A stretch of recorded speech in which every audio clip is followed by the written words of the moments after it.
we'll talk it out. Are you a little flustered? A No. little unwired? I don't know what I am. I'm like half checked in, half checked out. You're half-assing it. Yeah. You're Someone half-assing told a me a bunch of story. things Someone today. told me a story today about being half cocked. They're like, I never knew what that meant until I went to go raise my gun, and then I went to go pull the trigger. Nothing happened. I was half cocked. He's like, it was in that moment I realized what half cocked meant. I was like, oh, that's kind of funny. I don't think I ever put much thought into it myself. All right, and then if I try this one more time, we should show a live podcast. There it is.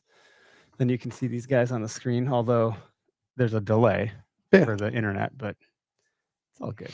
It's all good. This is the OK. Oh, I totally messed it up. This is the OKest Hunter podcast. Never pass on shooter bucks, because that's just meat in the freezer. It's your tag. You hunt how you want. This is OKest Hunter. Is it down, up, down? Do you do the second one? I don't do a second one. It's down, cheer, down, up. That's a lot of work. That could just be spilling booze everywhere. Yeah, it's kind of a waste of time and effort. Come on, you were like, pop. I was like, oh, dude, you're not a rookie at this, are you? Yeah, forever. I'm like a perpetual rookie. No, I think you just need to keep your shit together. That's all. Get your turds in a row. Yeah, whatever it is. Someone says when they say get your poop in a group. That means get your shit together. Mm-hmm. That's the toddler version of it. Yeah. Get your poop in a group. That's my boss that her daughter's friend said that. Nice. That's pretty great. Welcome to the show. This is the last episode of the year. That's not maybe entirely true. I might sneak one more in because I'm going to get bored while I'm off of work for the next couple weeks. But officially, this is the last. Maybe we do a virtual regroup with a bunch of us and maybe just recap our season. Season's not over. Season is not over. I still have a buck I need to chase. So Moose? No, I think Moose is going to take a back seat because he is MIA. Oh, I'd shoot him, but I'm going to be hunting a different property altogether, I think, for a buck. And what else was I going to say? I don't know. We're brought to you by Nosler. I almost forget that every time. I even wore a reminder for you. It's right in front of my face. It's on the table. I mean, never mind my Christmas sweater, but I like the Christmas. Very festive for the last one of the year. Good job, buddy. Yeah, thanks. Yeah, I got the Santa hats on the bucks. I thought that was a nice touch. Yeah, I do that once a year. I'll come down pretty soon. Check those guys out. Check those guys out. Those words just. I need all the help I can get tonight. Like diarrhea, it fell right out of your diaper. Just loose lipping it over here. Go to nosler.com. Use code OHP, save 20%. You can do that on all our partner websites. Spartan Forge just had a huge update come through. Go to the App Store. Make sure you do the update. They got a lot more going on. Rack Hub just came out with a new little add-on product for their RH2, which is a tag plate. So if you have 3 lines of laser inscription you can put on there. So if you have antlers that you're displaying, you could put, shoot a buck, shot on the river, 11, 24, whatever. Mm-hmm. Put whatever you want on it in those 3 lines. That's a really cool thing. I thought that was really great. My muck boots are in full swing right now. I got the half. What is that called? Like the ones that they're not the ankle high or not the knee high. They're the little guys. Little guys. I love those. Are my it's favorite. Nice to be able to slip boot. on, take the dogs out, and take the trash out, take snow. the dogs out, move the snow around. Just kind of like my winter Crocs, if you were. There you go. And then obviously got the other ones for other stuff. But use code OHP over there at Muck. And bear archery, as you can see on the wall. I did kill a deer with my persist this year. So indeed you did. It was good. I also shot one and didn't kill a deer, but that had nothing to do with my bow and everything to do with who the fuck knows what happened. Because we never found him, so we couldn't put the pieces together. He did live. We did find him on the drone, but yeah, it's a story for another time. Or not, because you've already heard it 100 times. But if you're joining us, thanks for jumping on. And also check out all the other shows on the network. There are 14 total shows on the OKS Podcast Network. I'd name them all off, but I can't count past 10 effectively. So I'm going to struggle to remember every one of the ones that we have, but they're pretty great. I'd argue that some of them are better. Well, definitely better than what I'm putting out. Don't sell yourself short.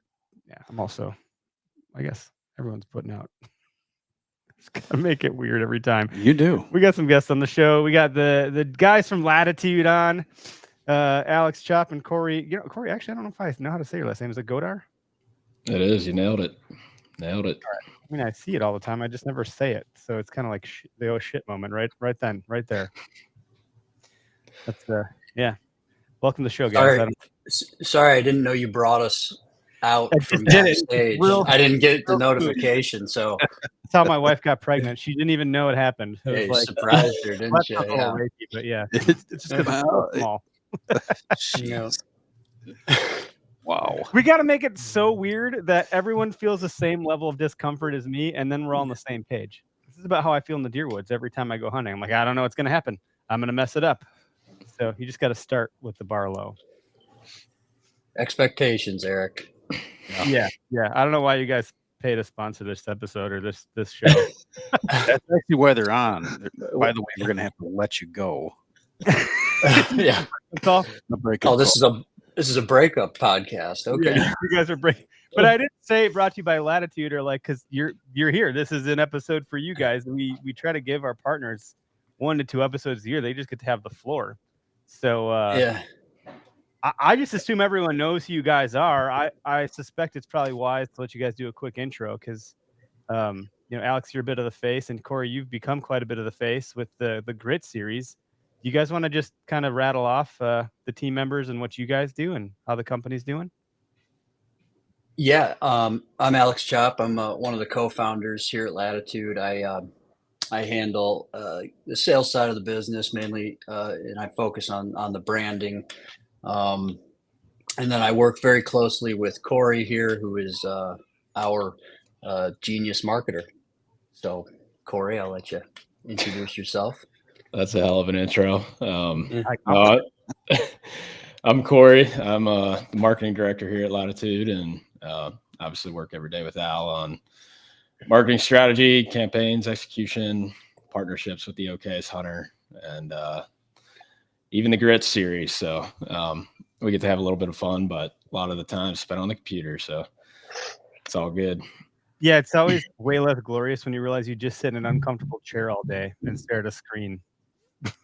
Like that's most of the stuff. Everybody thinks we just hunt for a living, which, that'd be kind of cool. But 99.9% of the time, we're just keyboard warriors. And when you're running a hunting company, typically you hunt less than the average hunter because you are busy when it's hunting season. Yeah. Some of the guys on the team certainly hunt less than the average guy. Fortunately for Corey and I, we do hunt more than the average guy. I was gonna say the Grit series proves otherwise. I mean, you guys amongst the other crews that you have running around pounding ground and trying to find success, you guys have really made it very entertaining and just have done a fantastic job of documenting it. So hats off to you guys on that effort. Well, thank you. I'm glad that you find it entertaining because, we struggle to kill deer, but at least we can, get some laughs out of people.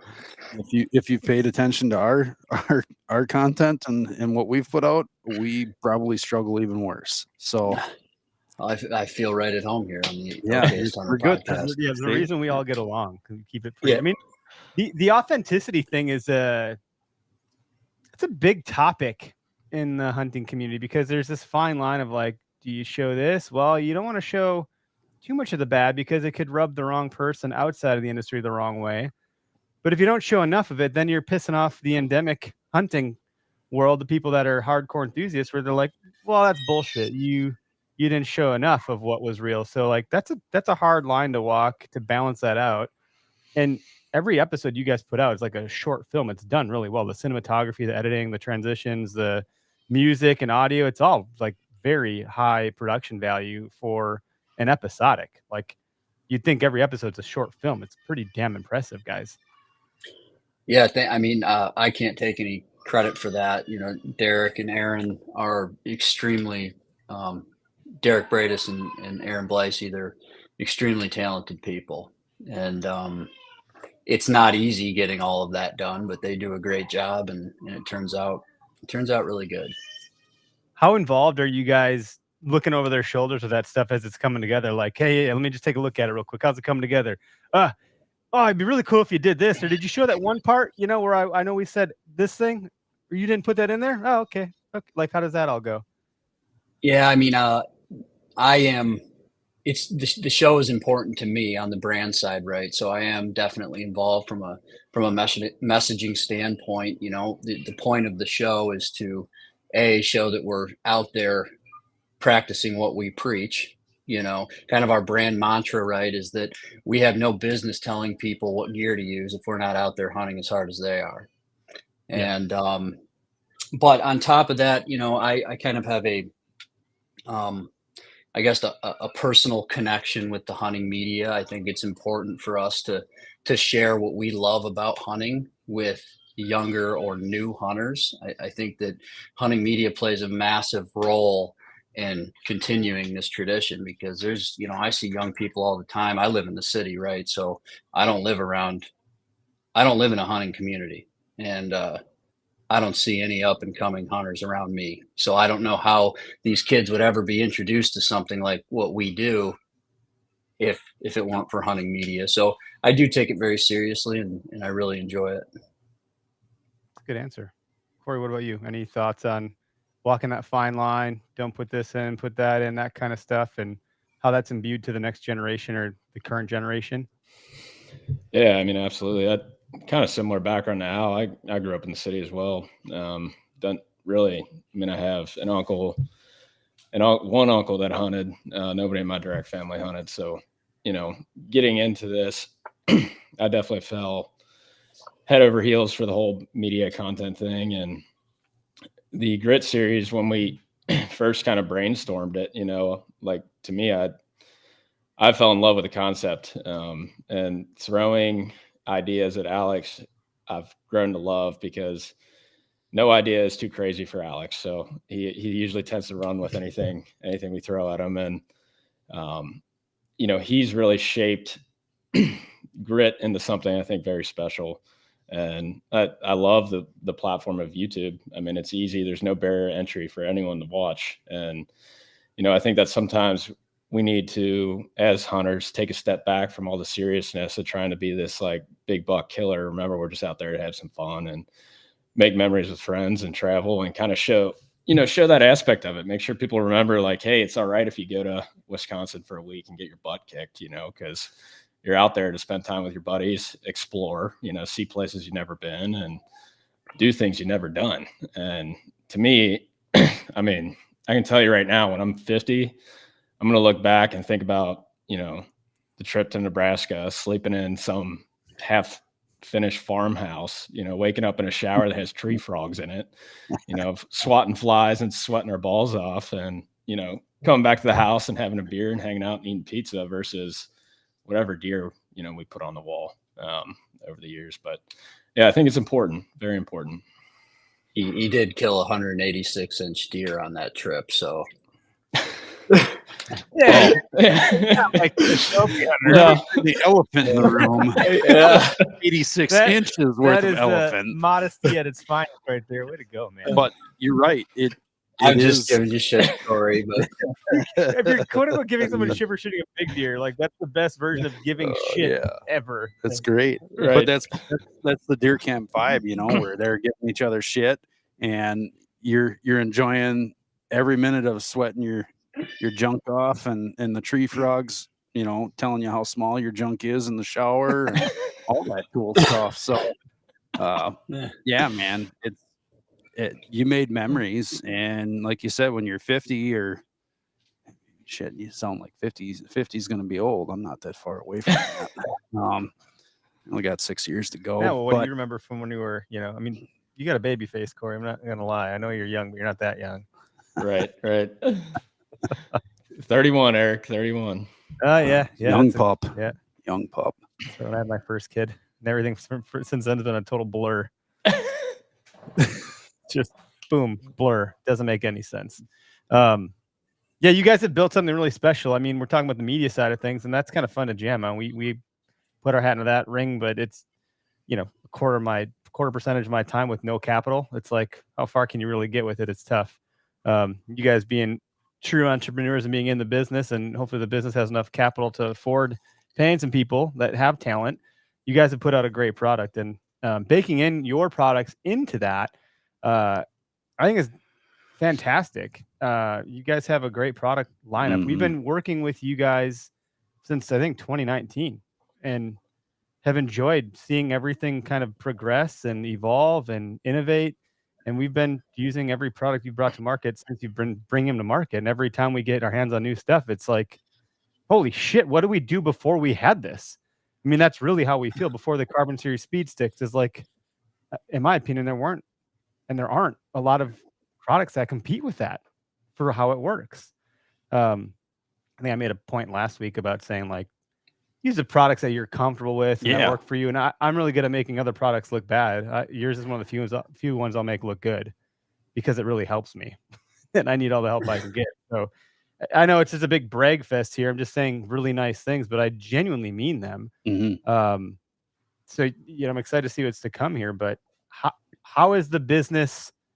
How has that felt growing this thing and bringing these products to market? And I'll add one other thing, because I do this bullshit where I say 1,000 questions at once. But one thing I've noticed, and this is a compliment, you guys aren't a cult brand. You don't have like this cult-like following in such a way where it's like you're not fostering or breeding like this negative tonality with your stuff. It's very much come as you are. Our gear's here to help you. If you want to use some other gear too, that's great. Whatever works for you. We're just here to try to make things better for you in the woods. You're not pumping your chest saying you're the best, but ATA will tell you otherwise. When you bring new products to market, you don't have to say it. But they have done a good job of bringing some pretty cool new things just recently, from the smaller pack to the suspenders and all the other stuff. But that's a rabbit hole we'll go down later. However you've done it, you've done a really eloquent job of it. Well, thank you. There were a lot of questions in there, Eric. We can maybe remember one of them. What's the question right now, and I'll answer. How has the evolution of the business stuff been going as you then turn out products with that? Yeah, up to this point, the business has been a massive learning experience. None of us have ever done any of this stuff, except Corey. He has some experience in his world, and that's why he's the best performer at the company. But the rest of us, we are over here just, doing the absolute best that we can, trying desperately to not end up divorced. And, it's been an adventure. And I think that, you see it in our hunting, right? I would much rather go to a random place, some obscure state that nobody really would even want to bother to go try and hunt. I would rather do that as an adventure than go to some place where I have really high odds to kill some giant. It's just more interesting to me. And I would compare the journey that we've had so far with this business to that hunting scenario, going to a random place that you know nothing about and working your butt off trying to figure it out. That's a great analogy. Like, really, that's good. And you know what's the interesting thing is like, over the years, my as you mature, your attitude kind of progresses, and you start to learn how to deal with yourself and your thoughts.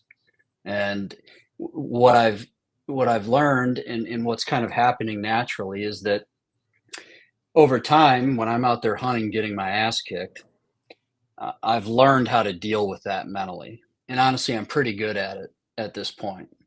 And on the business side of things, or even with my home life, things get very stressful, just like they do, when you're out there hunting, tired, exhausted, yada, yada, yada. And what I've noticed happening is that my mindset as a hunter is kind of starting to impact my mindset in other aspects of my life. And that's been a really kind of cool experience. It's helped me a lot, and it's been a cool experience. So, can you elaborate on it? Because I'm going to use that with my wife. Yeah. Yeah. Maybe I manufactured this a little bit, but hey, it works. Not only it is it sounded good at good the because I'm time. checking out and I'm like, getting back to neutral, but also, honey, when shit gets hard, it's sharpening my mind for when shit gets hard here. And you may have Just tell noticed her. my response has been different when the kids, throw poop at me or whatever. I'm making that up. They've never done that. Yeah, listen, honey, I know you think I'm out there having a good time, but these trips are miserable. I'm physically in pain. I'm They don't want to exhausted. hear that anyways. You did this to yourself as well, I hear. And Yeah. I will tell you, like, my wife will ask about that trip, like our trip to Oregon. Went out there, and there are lots of things to see, right? National parks, the ocean's there, the beach, all that stuff. So when are you going to the beach? I saw it on the way in the dark. The moon was reflecting off the ocean, but I didn't see it in the daylight. Well, why not? Because we're out there to hunt. Well, that sounds miserable. To someone who doesn't hunt and doesn't get it, okay, yeah, it's probably going to sound miserable. To us, we're perfectly happy walking until our muscles hurt, till our lungs are on fire, to try and shoot a deer and then go all the way back up the mountainside to bring it back home. To me, that's fun. To me, it's enjoyable. To me, it was worth it. So like To the other the fact that- normal people, it's not worth it. well, the fact that you guys have a series called Grit, I mean, I think that says quite a bit. Mm-hmm. It's not a rhyme. I mean, it is. Wasn't intentional. So yeah, you guys just filmed what, season 3 or 4? Season 3. Might be season 3. Okay. Yeah, we're in like the same cadence. I think we got the most footage we've ever gotten to date so far. And I got a pile I got to dump, by the way. Yeah, it's a lot. It's a lot to go through. I don't know, but we don't have product. We do have product to bake in your product. Yeah. We don't have our own. Yeah, there's your product. So, we're not baking in our own product. It'd be interesting if it was like if we had our own stuff to put in there. Like, you don't want to overdo it. It's not a commercial. Like, you're really trying to put some value into, like, for the viewer. Yeah. Yeah. I mean, you gotta, I hate hard sales pitches, They're gross. I Yeah. think I probably bother Corey a little bit because some of my sales pitches are a little obscure. But But started this episode. I mean, as long as it's not that bad, I think you're in good shape. yeah. Mhm. Eric, you would really enjoy dropping in on one of our marketing meetings on a Monday. There's some interesting topics to get thrown around there.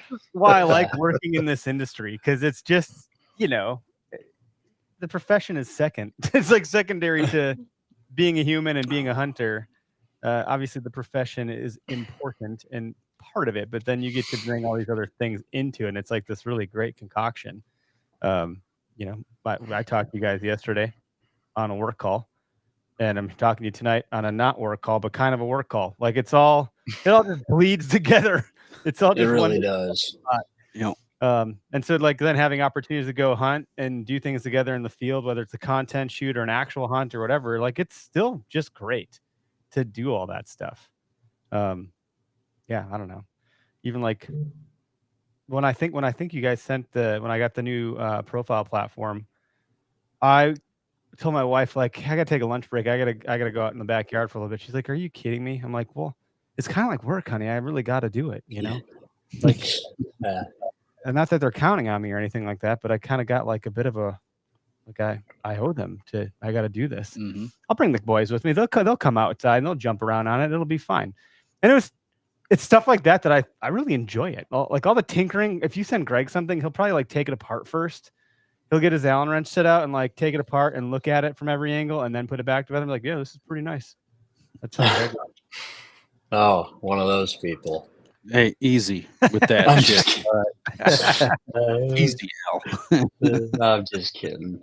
He is one of those people. I might be. I know. We love our tinkerers. We do. The first We've time I got bunch.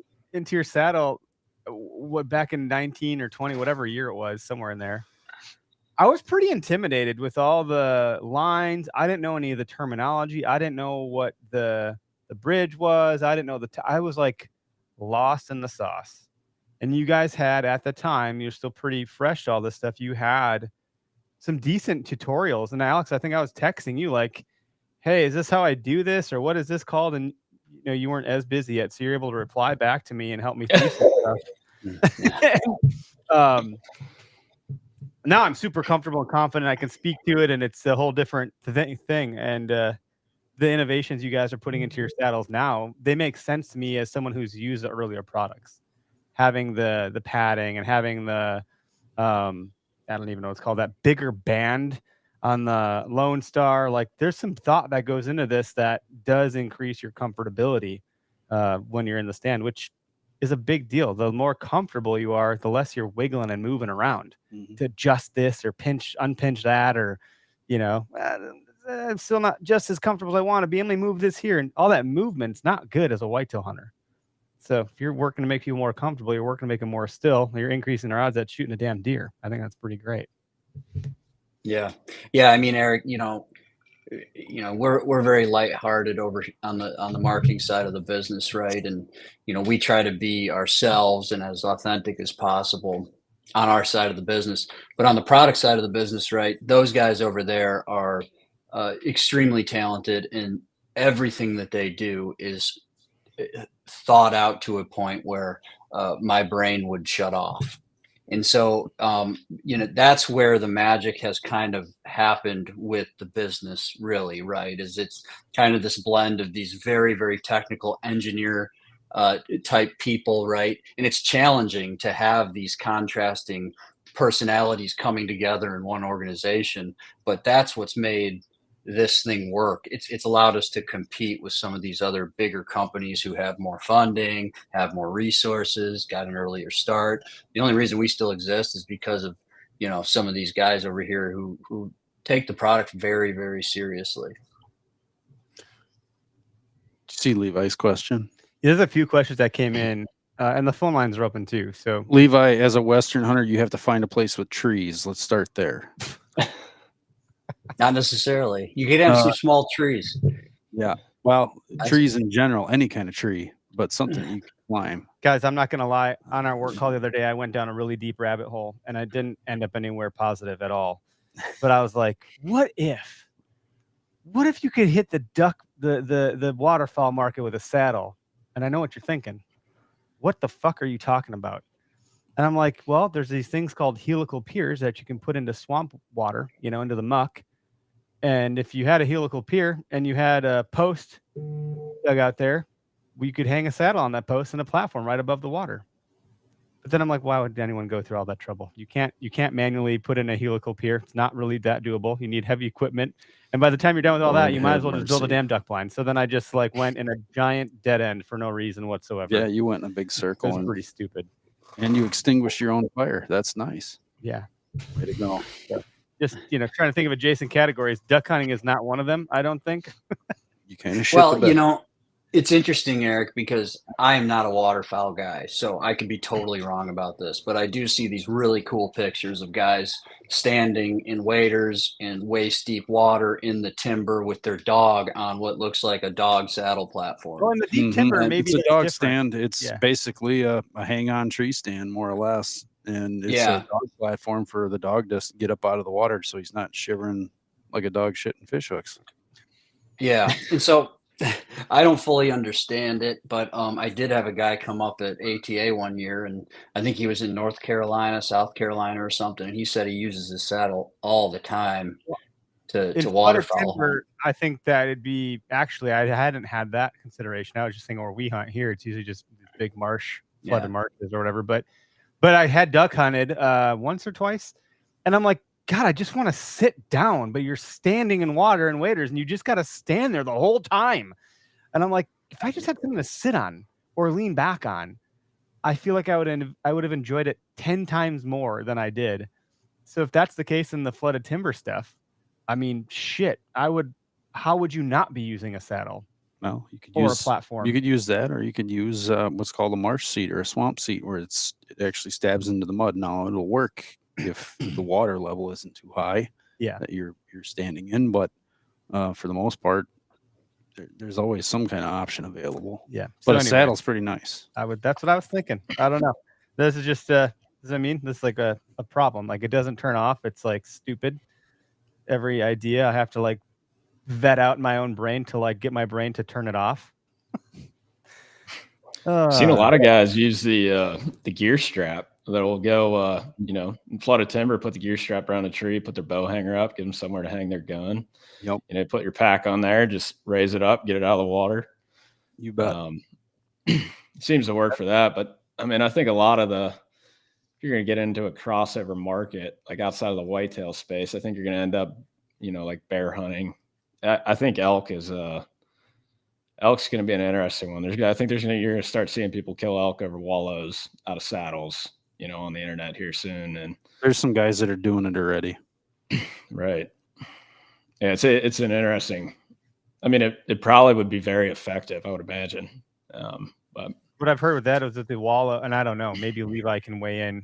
He's with the Western Territory podcast. He's our resident big game Western hunter on the network. But like, it sounds as though that's where a lot of hunters then go to, is like if there's a wallow or a watering hole, then there's like 10 dudes trying to hunt that one spot.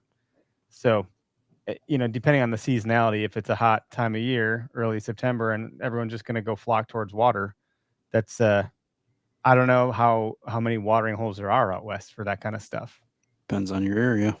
I've heard where there's like dozens of trail cams around one wallow, though. There are cell cams and things like that. I've heard these things. I just have never seen it. It could be hearsay. But typically with elk, you're moving. You're covering territory, covering ground. You're using the elevation at your own advantage. So then, like, to just pick a spot to be stationary, it's not like whitetail where you're trying to ambush these things. You're trying to make a move on them. So that's where I wonder how those applications will come into fruition for elk hunters, or who's already using them that way. Not to dismiss it, but I don't know what I don't know. For whitetail hunting, it's incredible. I'll say that much. Hog hunting, it could be good. Bear. A lot of guys would love to just kill hogs in Arkansas all year round. Good buddy of mine, Jared Norwood's one of them. I think he texts me every so often, killed another hog, and he kills them out of his saddle. I wouldn't want to be on the ground hunting a hog. These things are disgusting. They're vicious. You ever seen Old Yeller? No thanks. That's a real fear. They just maul you. Don't they have like disgusting mouths and germs? And it's not poisonous, is it? They're not like venomous. Yeah, it's like the pink rattlesnake, You Eric. just don't want to get that thing in it. Like if they cut your leg and they slobber in there, I think you're gonna get like gangrene and die. Wow, this went sideways. Whitetail don't do that. Oh Lord. Hey, you guys got to save me from taking it to weird places. Yeah. No, but that all sparked because Levi's like, hey, can I use this out west? Like maybe. Certainly can. Derek Duncan just commented and he said we've called elk and sitting in our saddles in Montana. That's cool. Trying to see if there's anything else. Inflatable saddle, is that a thing? Yeah, I don't know. Maybe not. There are inflatable tents that seem to be making and they're like coming into the market, which is kind of fun to see. There's another question here earlier on who is asking. I don't know what their username is. It's somebody on YouTube, but they're asking. Maybe it was Calder. I want to get into saddle hunting next year. I'd love to hear the recommendations for a starter setup. You guys have a bunch of different saddles now than you did a few years ago. Yeah, we started off with the Method 2, which now is by default gone to my winter setup because it's bigger. There's more room in it, and more adjustability, especially if you're wearing heavier clothing. I get to go hunt deer in the cold now because I didn't fill my buck tag. So I'm trying to chase down a buck, and the 2-panel saddle's got more room for adjustment for bulkier clothing, in my opinion. And maybe because just the way it's fit and finish, I ordered a bigger one too. That might be part of it, but I just like it better for bulkier setups. And then the Ranger's been the pack. Yep. The Ranger's been the pack. Yeah, I can. You want me to give some advice on that? Yeah, please do. So, we have a few different saddles, right? We have 2 single panel saddles and we have a 2-panel saddle. If you're just getting started into saddle hunting, really the main decision you need to make is what is your top priority? Is it simplicity and Is it simplicity or is it adjustability and custom fit? So your single panel saddles are, you got two options. We have the Maverick and the Lone Star. Our Maverick saddle is super simple and super lightweight. It is the nicest wearing saddle going in and out of the woods that I've ever put on my body, and that is not biased. It feels very different than any other saddle out there in terms of walking in and out. It's very, very light. You don't notice it's there. Our other single panel saddle is the Lone Star, and this is 100% built for comfort. So it is to a certain extent overbuilt. It's super high quality. There is padding on the interior. There's a hip pinch reduction system that prevents it from pinching down on itself and causing hip pinch. It's a very, very robustly built saddle. So if comfort is your number one priority, you don't really care if you notice it when you're walking in and out of the woods. The Lone Star is a great saddle for you. If you're looking for super ultra light and compact, go with the Maverick. Now, if you're kind of looking for the best of both worlds and then the maximum ability to customize the fit of your saddle, that's where the Method 2-panel saddle comes in, because it takes a little bit longer to get used to it and dial in your settings, but your adjustment options are infinite. So you can make that seat really any size you want. You can make your support panels can land anywhere on your body that you want. For example, I like my two panels almost on top of each other in a very slim profile. But some people want those separated so that the top panel's on their lower back and the lower panel's under their butt, almost on their thighs. So you just have a lot of adjustability and customization options with the Method 2. So with all that being said, I know that's not a great answer, right? But all I would do is decide, do you want to prioritize being really, really compact, or do you want to be really, really comfortable, or do you want to be somewhere in between? And that'll tell you which route to go. I think you answered it perfectly because you just gave us all the highlights of all three of those products. And I've got familiarity with the Method 2 and the Maverick. And the Maverick, like you said, that thing is lightweight, it's compact. I like wearing it. That was my go-to setup from early season, probably up into November here until I switched into heavier clothing. But that thing breathes nice, and like you said, it's compact. There's not much to it. It's very minimalistic. Because some people have often said, and just in like chat forums and all that stuff, wearing a saddle could feel like wearing a diaper into the woods. You can really feel it weighing down, your stuff. If you have a dump pouch, which I do, and you got this heavy stuff hanging off of it, it could feel that way. The single panel that you guys have does not.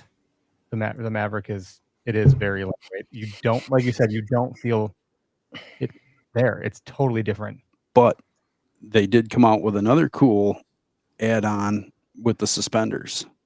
And I don't know about you, but I like to have at least a bino harness on. I don't wear the big harness with the pack on it. I don't like all that extra junk in front of me, but I do just wear a very basic bino harness. And that new suspender setup that they put out will help keep that so it doesn't feel like your pants are sagging like you're exactly in 1998 wearing Levi pipes. Right. And then you have a place to put your binos. They snap right onto it. It's pretty slick. That is slick because I know a lot of the hunter safety systems, like when you're hunting out a traditional stand, you have that vest. A lot of them have the spot for your binos, which is just a good added bonus, Yeah. Yeah. I mean, I'll be honest. I was, the suspenders, I was like, why the hell would anybody want to mess with those? But I ended up running them all year long. And the reason was, first of all, I'm usually in a state of desperation on these trips, and I end up just walking around trying to bump deer. The problem is when I bump the deer, I can't see what the deer was because I'm old and my eyes are getting bad, and it's a whole thing. Even with my bino harness, I got to flip it up and get it out, and I still miss the deer. So I really enjoyed having easy access to my binos so that when the deer are running away from me, I can at least see what I scared off. But in addition to that, you also have it takes weight off your hips. So again, when I'm I'm at the point where I'm just walking around for miles and miles and miles trying to bump into something, well, everything starts to hurt. And so it was really nice this year to be able to give my hips a break and transfer some of that weight up into my shoulders, because I do like to carry some stuff on my saddle. In fact, I carry these like excessively large rattling antlers on my saddle all the time, and they have some weight to them. So the suspenders are great for that. Alex believes the bigger the rattling antlers, the more deer they call in. Yeah, I'm getting bigger ones for next year too. So He's gonna be walking around with a set of 160s. Or I'd hunt that deer you shot and keep it away from him. He doesn't saw those antlers off. Yeah, you better watch. Yo, those would be great rattlers, dude. I don't know if they would. They'd probably get all tangled up. I feel like my hand, typical, you know. My hands would be just gushing with that thing, but it would sound good. Some of the questions that came through, Jeff Genke asked, do you offer a beginner package for the saddle and platform kit? You guys do have kits where you can get the whole kit and caboodle, so to speak. Although inventory right now is in a end of the year spot. So, but traditionally, I think you guys do have kits. Yeah. Did they include sticks, platform, saddle, and all the appropriate rigging, your bridge and your lineman's rope? So your tether and your lineman's rope. Go ahead, Corey. Yeah, we'll have that on the website. We had them earlier in the year. We took them down just due to inventory with a few things, but it's on our radar to put them back up, and we'll build those out probably this spring. But you can still a la carte a kit right now if you wanted to on the site. Just hand picking everything. One thing I'd recommend is finding a retail partner. Our retail partners carry prepackaged kits, so you could find a Shields or whoever your closest retail partner is, and they'll have ropes and saddle and all that in a box. Sure. I believe our local archery shop, Whaletails Archery, does carry some Latitude Outdoors I think you're right. products. I know they carry the carbon sticks. I don't know if they carry. I don't know either. I've never seen their boxes there in some capacity. Yeah, we're good pals with the folks at Whaletail, which is in Dousman. We're in Oconomowoc. Greg's in Lake Mills. I mean, for me, it's 10-15-minute drive away. So that's where I go all the time. If you ever watch our show, you probably see me walk in there a handful of times. It's a good shop. That's a good piece of advice. And Shields is a good retailer because you guys have to go through Shields Academy or whatever it is, right? Where they have to learn your stuff so they can sell it properly. Yeah, Shields. They have their sales associates all come in during the summer and get trained on any technical product. All your bows, and obviously saddles take some education. So we're fortunate to be able to go out there and train all those people. So they're very knowledgeable, and Shield, they do a great job out there. Yeah. So they can answer any questions you guys have. And then Jose asked, is it hard to get used to shooting out of a saddle, and would you recommend practicing in the backyard? You guys can answer that. We have thoughts about it too, obviously, but we're here to hear from you guys. Getting used to shooting out of a saddle, I think that the getting used to it part is just the logistics of getting your bow off the hanger and getting in position to make the shot. In terms of actually making a good shot is, I would argue, easier out of a saddle because you have some more support points with the tree. So you have the ability to, take your knee and put it into the tree, and you actually end up in a very, very stable position. Now, just like in a tree stand, you can end up in some awkward spots. So practicing is very important, no matter what you're hunting, whether you're hunting on the ground, out of a tree stand, or out of a saddle. And I say this because I don't practice enough, and every year I remind myself of this and try and do a little better. But yeah, I would definitely take some shots in the yard if you can. Yeah, yeah. Sorry, Eric. I was just going to add to that. I think even just outside of the shot, practicing is extremely important, for safety reasons, especially if you've never saddle hunted. It's going to be different. You're learning how to use a lineman belt, learning how to when to get your tether out, putting your tether on the tree before you take your lineman off, etc.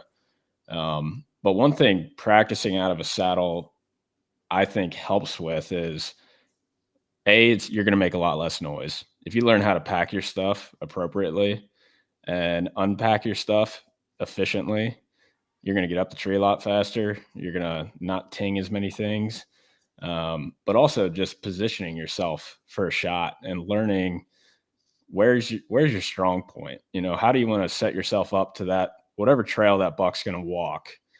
Where should it be? For me, I'm left-handed. I put that at like a 2 o'clock, for me, and I try to shoot from a 2 o'clock to probably a 6 o'clock, I would say, is my strong side. So I try to line up where I'm hunting based off of that. And, practicing that, I think is going to, it's one thing I think I found this year is the better I got at setting my trees, the easier my shots got, because, you end up a lot more often with that deer walking where you need him to be. And so you're not twisted like a pretzel up there with your tether around your neck, trying to shoot something on your offside, last second. So, just some food for thought. Yeah. I mean, it's definitely important to, Alex, go ahead if you got something. I was just going to say Corey's better at understanding where the deer are actually going to go. But just to tell you how easy it is, and I can't believe I didn't think about this when I first answered it, Corey this year switched his shooting hand. So he was a right-handed shooter, and this year, because of some outside circumstances, has decided to switch to a left-handed shooter. And I mean, you didn't have any issues. I mean, you're shooting really dang good, and you probably practiced, right? Yeah. I practiced. I mean, shooting out of a saddle is not going to be terribly different from shooting out of a tree stand. You get the same principles that, that concept of bending at your hip and, making sure your bubble's level on your sight and all that's going to stay the same. But, like to Alex's point earlier, like learning how you want to put your feet on that platform. And do you like your knee against the tree? Do you want 3 points of contact or do you want 2 points of contact? For me, I like to be stood up, like all the way up. I've shot deer with my knees against the tree. I think sometimes there's less movement doing that. But I like to be in like an athletic position, I would call it, like that. The X-wing platform we have gives you the wings, allows you to like square your stance, so to speak.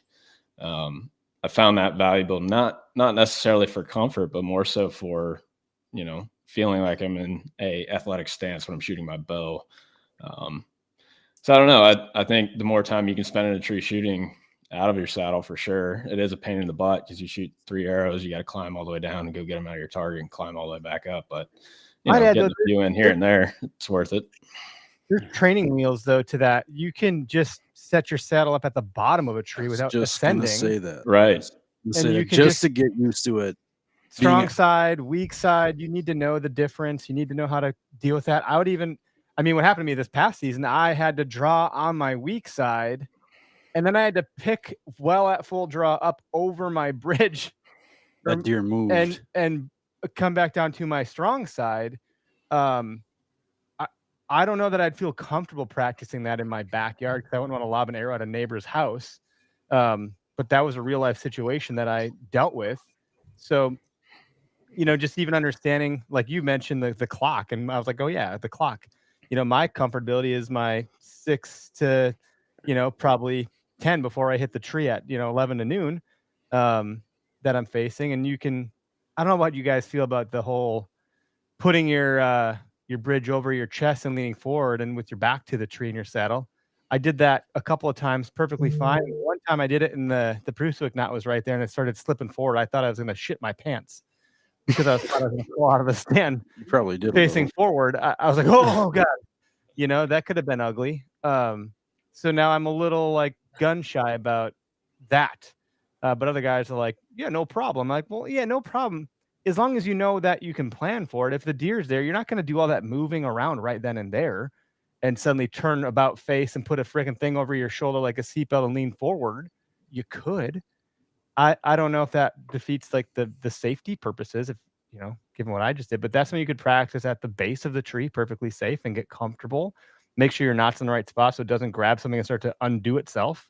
I think you guys could probably have a whole podcast topic just around setup from a shooting standpoint. Yeah. So real quick, so the Prusik knot situation that you're describing. So Prusik knots are designed to release if you put pressure on them in certain areas, which you've probably noticed that we don't really advertise the whole turnaround, put your tether over your chest like some other people do, because of exactly what you experienced. Not to say you can't do that. You just got to be careful where that Prusik knot falls on your body. Because you can, if your collarbone leans into the Prusik on the right angle, you can release it. So you just got to be careful. That's where a mechanical ascender of some type, whatever one you like using, might be better just specifically for that. But it's mechanical; it could fail, and there's still a chance you could still screw something up with that too. You're off the ground. You're in the tree. Shit can go wrong. I have a belief though that saddles are safer than tree stands because you are always tight to the tree. And I've enjoyed. Depends on who's using it. Yeah, personally, I've enjoyed that comfortability of it, or that assurance, and I don't think it's false. I think it's real. I think it's real assurance that if you're in a tree stand, you still have that like fall zone before your stuff kicks in and it goes. But with the saddle, you're tethered in. But going back to shot placement though, too, I've seen guys that will put their tether, eye height, some at shoulder height, some at, chest height or belt height. I don't know. There, you have the NBA logo where it's like the guy slam dunking, or the MLB logo, like where it's the blue and the red, whatever it is. And it's like the iconic look of NBA, MLB. There's like an iconic saddle thing where they're leaning out and your body's straight, but you're tilted all the way out. I've never shot that way. I've done the knee into the tree thing, and I'm more comfortable with that. Yeah, I don't that's get that much slack, but what happened last year is this season, I had not enough slack, and I couldn't get my bow far enough away from the tree. I was like a dog on a leash, felt stuck. I was like, oh shit, I can't back up. But I have my bow in my hand with my release. I'm like, I'm kind of fucked right now. So those are all things that you need to experiment with in a safe setting, so you know what you're dealing with. I think. Yeah. Practice makes perfect. Yeah, that iconic shot that you see, the saddle hunting like pose, that's somebody who didn't know where the deer was coming from. Yeah, you're like leaning, cockeyed, turning, tilting. That's like your full 6 o'clock backwards. Almost. Like, I'm like, wait, man, because I'm using the tree for concealment. The tree's coming at my 10 o'clock. 9 times out of 10 in my mind, that's where it's supposed to happen. Yeah, exactly.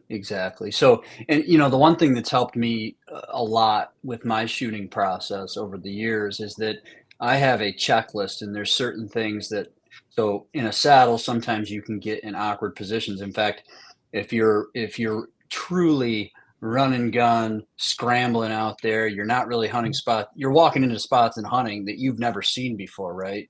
And so there are issues, even when you go and climb up a tree that you think you have shooting lanes in.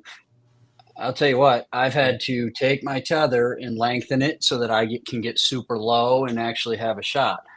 And so when you're getting into those awkward positions, the one thing that's helped me is that I have a checklist, and there are certain markers that I know if I hit those markers, if I do those things, I'm going to make a good shot. And for me, it's my shoulder blades. If my shoulder blades are pinched, if it's like a feeling, I don't know, I can't really describe it, but I can feel when I make a bad shot, my back is kind of hunched versus pinching my shoulder blades. So that's just the cue for me, right? If I get in an awkward position, I just tell myself, hey, pinch your shoulder blades, check your bubble and make the shot. And if I do that, I'm very confident that arrow is going to go where it's supposed to go. And I'm sure there are probably a million different cues for people. Corey might have a totally different one than I do, but finding whatever that is that kind of lines up your shot is really helpful for any hunting Kind of like getting your situation. anchor point, kind of. I mean, that's the really baseline of it, but Yeah, yeah. And the anchor point one, you know, that's obviously where everybody goes to.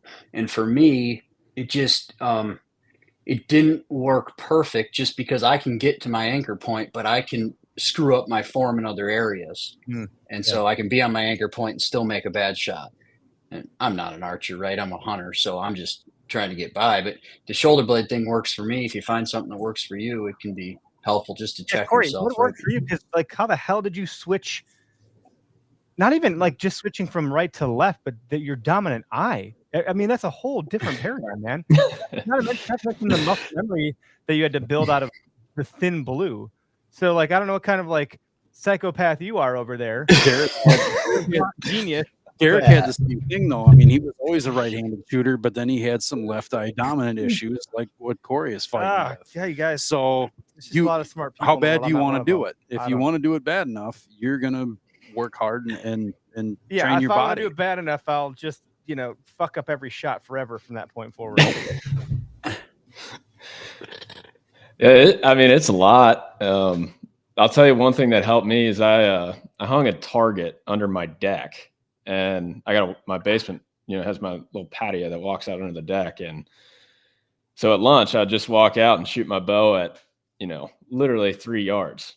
And I wasn't trying to shoot anything at distance. I was just literally, closing my eyes, working on drawing my bow, finding my anchor point, and then just literally fully focused on the release.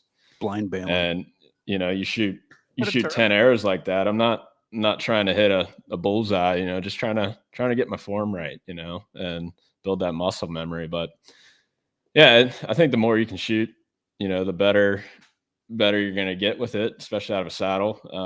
But I also think just the more you hunt out of your saddle and the more time you spend in the woods trying to find, all right, deer's coming here, scouting, he might come here, and you just need enough muscle memory to feel confident. And the more confidence you build in scouting and you combine those two things, you got a confident shot with a confident hunting approach, you're gonna kill a lot of deer. But yeah, public is hard because it's like you don't have shooting lanes, like Alex mentioned. You don't. There's a lot of unknown variable. It's tricky. That's what ended up getting me this last season on the one that I wanted to get. Is that I don't know. It was just too many variables came together at the right time or wrong time, and it's like right time for the deer, wrong time for the hunter. Yeah, and that was like, wow, it was very illuminating of I need to practice this and that way. And I thought I had it all covered and I didn't. And it takes real life experience to show you what you don't have covered. Or you listen to this podcast, you're like, man, these guys covered it all for me. I'm gonna go do all this shit. Well, I am. I've been podcasting with Greg since 2019. I've yet to ever heard the term my entire life, blind bailing, until you, Corey, talking about switching dominance, and Greg tosses out this term. There's so much to learn, guys. Well, I mean, to be It's fair, endless. blind bailing, I mean, he's basically taking away his sight. Oh, I right? get what it is. And he's just working on feeling out his whole technique. Yep. And you could do the same thing by tearing your sight pin bracket right off your bow and just instinctively shoot at a target just to get your technique down. It's the same concept, but it's blind bailing. So I'm going to add that to my bear shaft, Noctune, paper tune. You got a long ways to go, Jesus. buddy.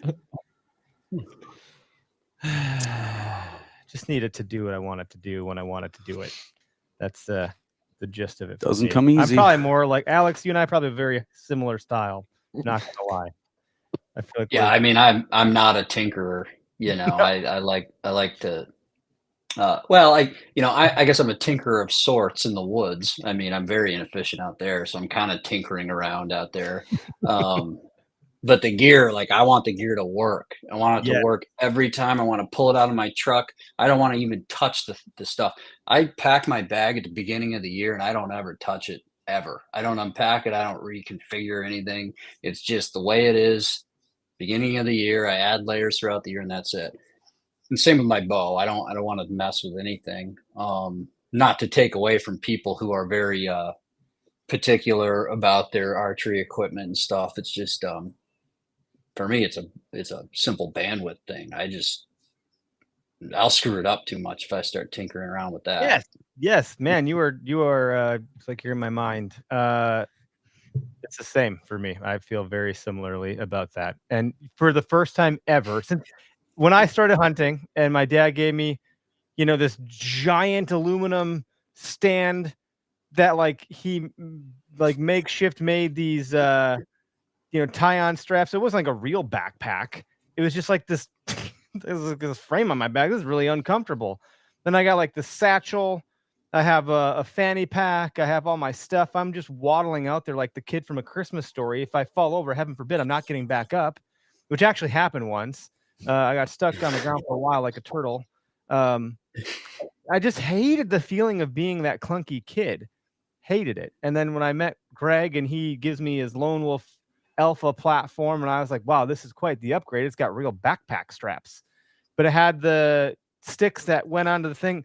I literally to this day could never stack those damn things, even though they're meant to stack. Certainly couldn't attach them to the platform. Moreover, definitely couldn't do it quietly. It was always just this rigmarole for me. Like, it never worked out great. You guys come along and you start putting these products out, and I feel like a fucking ninja, and it's amazing. I'm quiet, I'm efficient, I'm not feeling bogged down or weighed down. I'm nimble. I can set up quickly, efficiently, quietly. Like, you are about to change the name of the Okayest Hunter because you're making something of me here. It's really impressive. I have yet to find things on the market and that the can fact do that. you got a pack now too, That's incredible. That was a big deal for the everything fits on that pack. Yes.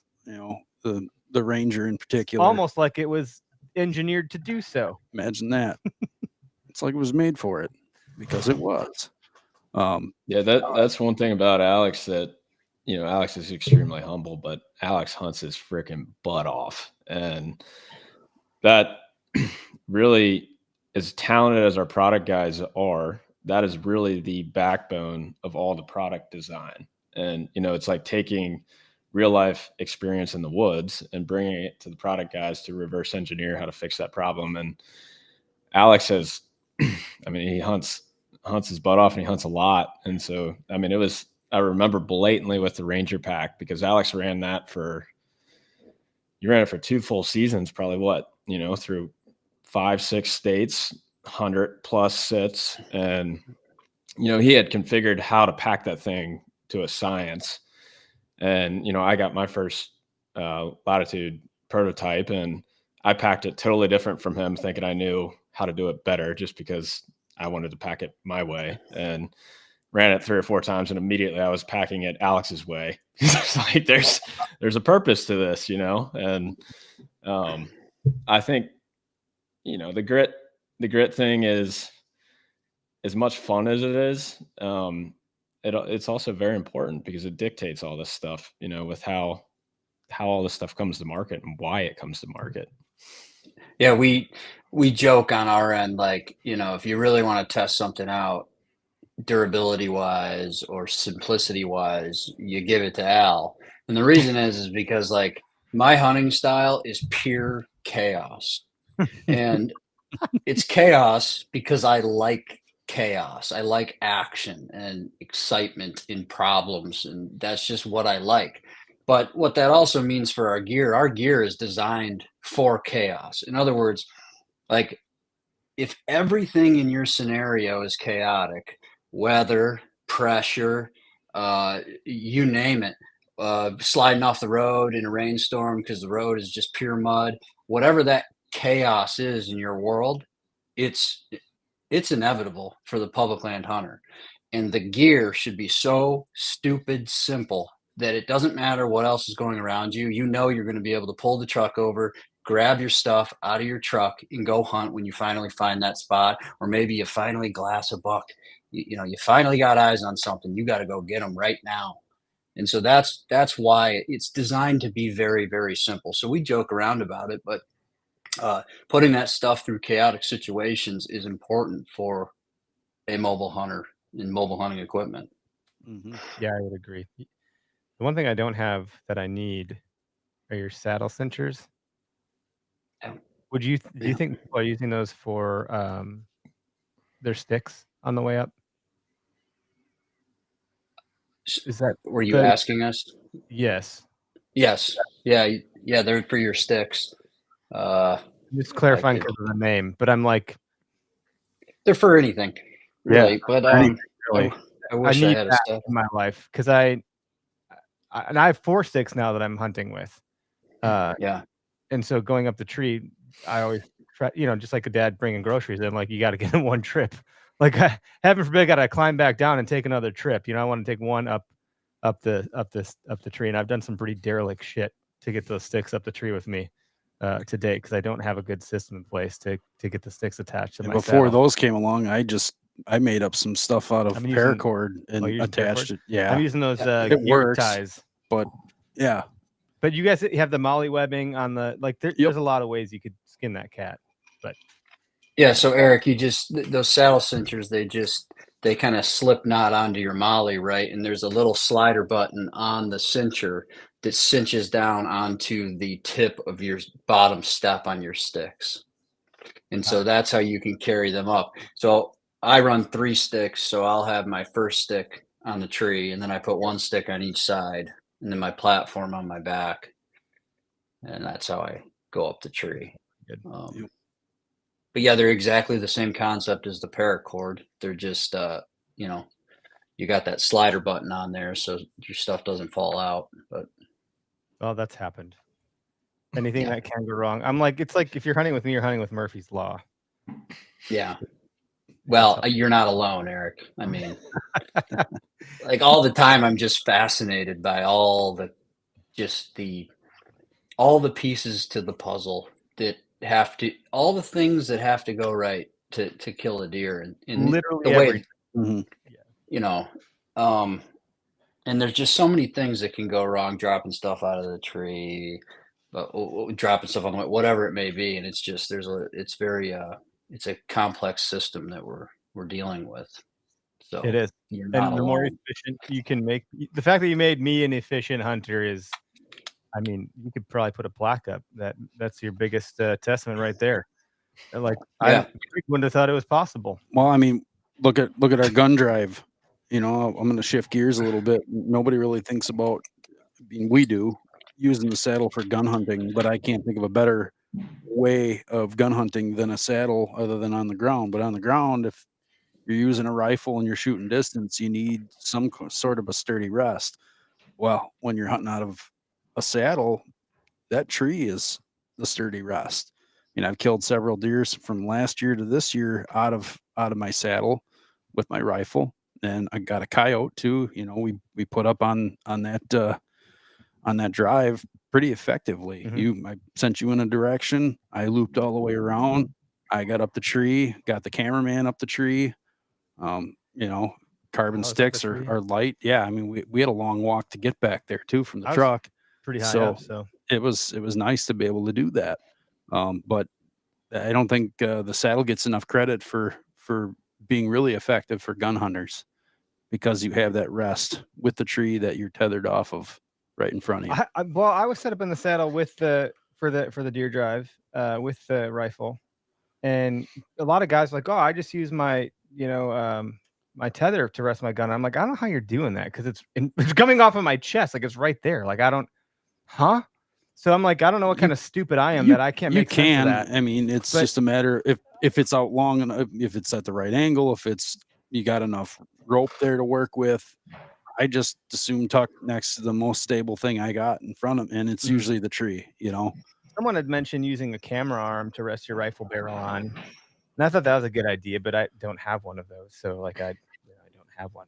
If you guys had something that was meant for a rifle arm that had some like felt on it or silencer tape or something like that baked in naturally, where that's what it's for, I think that'd be a nice accessory. They do have a bow holder that would work as such. Yeah, but it's fixed. It is fixed to a gear strap, but even still, if you need something variable, the deer comes from the other side. The tree is round, Eric, so it's variable. Yeah, it's not that variable. Come on, you need man. something to move quickly. It's not that hard. And swiftly and It's quietly. not that hard. I've shot them, 6 o'clock behind me. I mean, last year I had that doe come 8 yards. from the base of the tree. You're just a Swung better around, hunter. shot, and It's I'm not okay. a better These hunter. are the Come on. reasons I don't kill big deer. It's I don't this kill big deer either. I just kill No. numbers. but I don't kill any deer. So let's just. But it's because of this micro stuff, these micro adjustments. This is the red zone shit that I talk about. That I'm in the game, I'm there. I just can't punch to the end zone. It's usually these kinds of things that will prevent me from making it happen. These are the things that I'm deadly focused on right now as a deer hunter. Is this fine tuning of your setup, how you're going to pull your shot off, all that stuff is like those are the, in my opinion, those are the quintessential things that are going to make you an actual killer. The other shit, that's a never-ending game of figuring that stuff out. But once you start to figure that out, you can repeat that process over and over again. It's a matter of getting your other shit dialed in. So when the buck comes into 15 yards and it's 150 plus inch deer who's super fucking smart and looks into trees, you can put the moves on him and make it happen. And I can't put the moves on him. You're still reliving last year's November, aren't you? I really am. And this year, like clearly. Well, look at it this way, Eric. You know, it's all about reps, and you got a rep in last year. See? Yeah, there we go. One rep. You know. Yeah, you know, what do you expect? It's good to talk this stuff out with the guys that are making the gear. It's cool to know that that's how you think about it. Like you talk about being a practitioner and someone that puts our gear through the paces.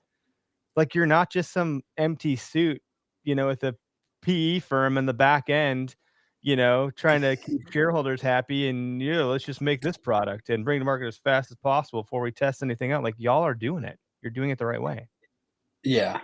I mean, none of this would be worth it if we didn't get to do what we do in the field. I would have been out of here a long time ago. And yeah, you know, that's the part that I love about what we do. It's certainly not for the money. So, well, nobody's in the hunting industry for the money. Let me tell you that right now. Like, no, but yeah, but you know, I'm very thankful every day that I get to do these things that we get to do. You know, the trip with Corey this year was just incredible. I mean, that'll be one of the best memories. Well, it was probably the worst hunting trip for me personally I'll ever have, but it'll be one of the most memorable ever. You know, and so it's just those are the special things that you don't appreciate until you're old and looking back. And so I'm very thankful too, even for your kids to go back and look at Dad when he had hair when it wasn't gray. You know, like that's cool. You know, it'll be interesting to see what their opinion is of what Dad is doing on YouTube when they're like 15. I don't know, but they'll probably be pretty.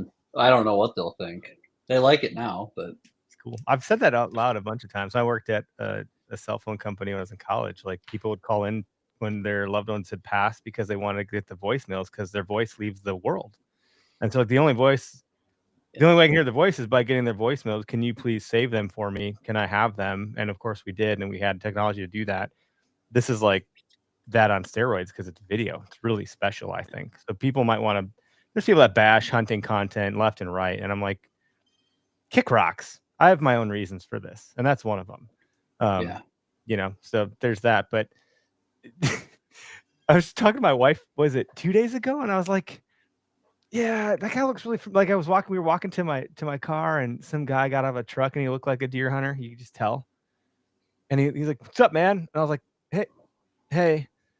And she's like, do you know that guy? I was like, I don't know. I don't know if I know him or if he knows me. I don't have an ego about this. Not what I'm saying, but the number of times people like look at me for a while and eventually like, you're that okayest hunter guy, right? I'm like, have you guys been having that now that you've had grit for a while? Like, do you get people that just stare at you funny for a while and they're like, you that way? It's so weird. I do have a funny story for you. So we get out to Kansas this year and it's just like torrential downpour. And it's the first time I've ever been out there. So we get to this road and I'm like, it doesn't look great, but I think if I kind of get some speed going, I can maybe shoot up there.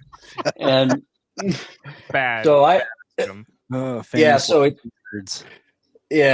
it didn't end well. I fought with this road for about 40 minutes until I was finally just totally stuck in a ditch. And so I'm like, D-Rock, dude, I gotta go find a farm or something. I'm just going to start walking. He's like, all right. And so I just start walking. Of course, like I am a relatively lucky person. And so I'm walking and there's this ranger, driving down the road, and it's this, younger farmer. He's going to check his cattle. And I'm like, I mean, he was watching the whole situation, so he kind of saw, and he's like, I thought I recognized that car, and then I realized that my sons and I, we watch YouTube. We watch you guys on YouTube. And I'm like, yeah. So this doesn't surprise you then, right? So and so he went and got his tractor and pulled us out, and but yeah, so that was funny. Thank God for that guy. He saved our tail. That was on the first. We literally finally got there. It's such a long drive. Finally got there. Boom. Within an hour, we're in a ditch. You guys posted that clip on social somewhere. Oh yeah. And it brought back memories of me doing something similar with my truck, only in the winter, going into about 3 foot deep snowdrift for 100 yards and burying it, going, well, I'm here now. I'm just going to go hunt. And then got a hold of later. The farmer pulled me out with his big John Deere tractor. Yeah. Those tractors are incredible. Oh, God, what they can do. This thing was just, I was riding, I'm getting pulled from behind. I'm just getting pulled, and I just couldn't believe this thing, dude. Those things are amazing. It tows a half-ton truck or an SUV like it's a rag doll. It's not even back there. Oh, it was incredible. And it's funny because I called the towing company first, and they're like, "No, dude, we're not taking a truck down That's there." enough for me, dog. That's enough for me. For those reasons, I'm out. Like, sure. The funny thing is this situation was totally normal to them. They were like, "Oh yeah, you got to go find a farmer." I'm like, "What do you mean, go find a farmer?" Like I'm looking all around. I can't see. There's not a single structure around me for miles. Uh-huh. And so he's like, "Well, you should start walking then." I'm like, "Oh, okay." Thanks. That's like the time we got our houseboat stuck in the river for my bachelor party. That was pretty weird. Oh, that sounds like an ordeal. Yeah, it's a weird thing. We got the thing beach. We stayed overnight because that's what you do. And then the river line receded and the boat got stuck on the beach. As a houseboat is fucking colossal. And we called the guy that rented us the houseboat. And we're like, "What are you going to do?" He's like, "What am I going to do? There's 12 of you guys. What the hell am I going to do? Figure it out." I was like, "What? What?" Yeah, okay. We figured it out. Teamwork is what ended up solving that problem. But yeah, I got a hightail over to my daughter's dance thing. So I think we covered the topic well. I'm glad that you guys are the last podcast of the season. Sorry, I get so weird. I don't know. It's just doesn't know what to do with his hands. The older I get, the more I awkward guess. I get. It's like a dad thing. I think your dad just get awkward now. I don't know what to make of it. I used to be cool at some point. Not anymore. I'm an awkward dad too, so I didn't notice anything. And Corey's about to be one, so right. Boy, he's just learning here. He can start getting used to it. Yeah. I think it's so fucking weird. Yeah. We're gonna have to do this again next year. See if it's any different. We got more dads instead of 3. Oh yeah. The dynamics, because like the virtual, there's a lot of like awkward cutting off of people because you don't know whose turn it is. Everyone's looking at the screen. In person, you just backhand someone like, "Go talk, asshole. What are you doing?" Well, yeah, the virtual. Next year there's a good example. It just happened just right gonna now. start diarrhea of the mouth. Just start blabbing. Good. But no, I mean, really, I think we have a discount code with you guys, OHP. I don't even know what it's for or what it gets you, but it's Latitude. It's latitudeoutdoors.com, right? Yes. Yep. I should know these things, guys. I'm sorry. I'm trying my best. Lord, fired. And you guys are going to get ATA. Do you know your booth number yet for ATA? Not that the public can go per se, but I don't. No, that's you. Now I got you guys. That's great. We did order some big flags, Eric, so you're gonna be able to find it. That's very excited about those. Yeah, the booth is loud. So you guys can Nice. go me to work at the booth while I'm there for a little bit. That's Trade fine. shoe booths are a big deal, man. I know the company I work for. If people know where our booth is all the time, it's pretty easy to spot by all the banners and all the cool stuff. Well, Greg works for a ginormous company, so yeah. Really, no, bigger than any hunting company that I'm aware of. So, No, I appreciate you guys being on the show. I hope you guys have a happy holiday. Corey, your world's gonna get rocked. Good luck with everything. Best wishes, prayers. I'm gonna be fine. I'm not saying like a negative thing, but it's all positive. Yeah. Corey's one of those people who's probably going to do really well, if I were to guess. Go figure. We'll see. We'll see. Yeah. Well, yeah, go ahead, Al. I'm sorry. I was just going to say thanks a lot for having us, and we really appreciate the partnership and the support. Relationships are a big deal to us, and you guys have been great friends for a long time, and we can't thank you enough. So we love what you're doing, and keep up the good work, and good luck with all the trade shows coming up. And if you have something new, I wouldn't expect you'd want to share it with us, but looking forward to whatever that might be. And when it is time, we'll share the shit out of it. So just keep us informed. We'll do our job over on this end. We'll share it with you, Greg, so you can start tinkering in your mind. We lost him.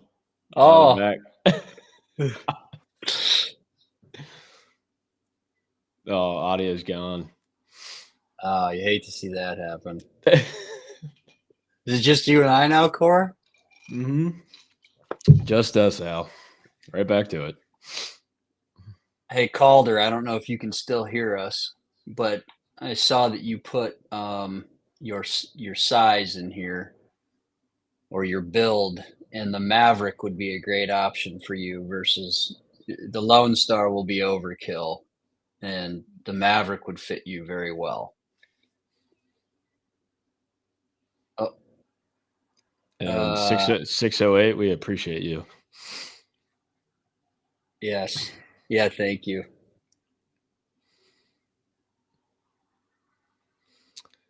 Any shows in New York? No, unfortunately not. Not yet. We're a little under. Our trade show game is very weak. We're just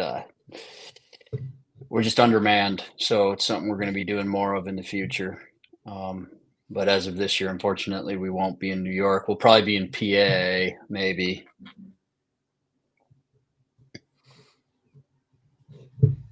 That's what. Can you hear me now? Can you hear me now? All right. Craig touched the chords. Sorry, guys. 1000% his fault. I don't know why the fuck he felt compelled to do that out of the blue. As soon as I saw him do it, I was like, "Oh, this is gonna go." Ah, damn it! There it Literally, goes. all I did was Don't touch him again. Yeah. Okay. This is very on brand for you guys. Yes, it is. If it's not me fucking with cords, it's him taking apart shit with a screwdriver and stabbing himself. That was one time. Oh man, that was perfect. One time.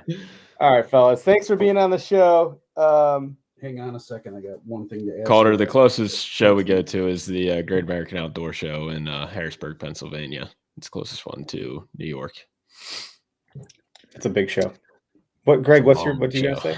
No, after we hang up, I guess. Oh, all right. I got something for him. All right. Well, we'll on the live broadcast to spare you guys the rest of the shit show that just transpired. And Merry Christmas, Happy New Year. All right. Thanks, guys.